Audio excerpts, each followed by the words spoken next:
You are now better prepared to understand and help make decisions regarding assessing and managing risk. Let's review what we've covered.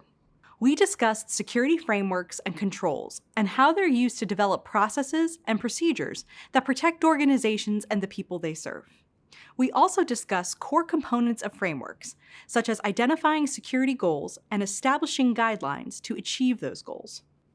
Then, we introduced specific frameworks and controls, including the CIA Triad and the NIST CSF, and how they are used to manage risk.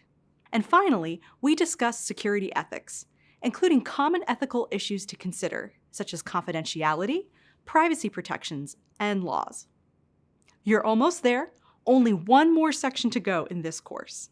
Coming up, you'll learn about common tools and programming languages used by security analysts to protect organizational operations.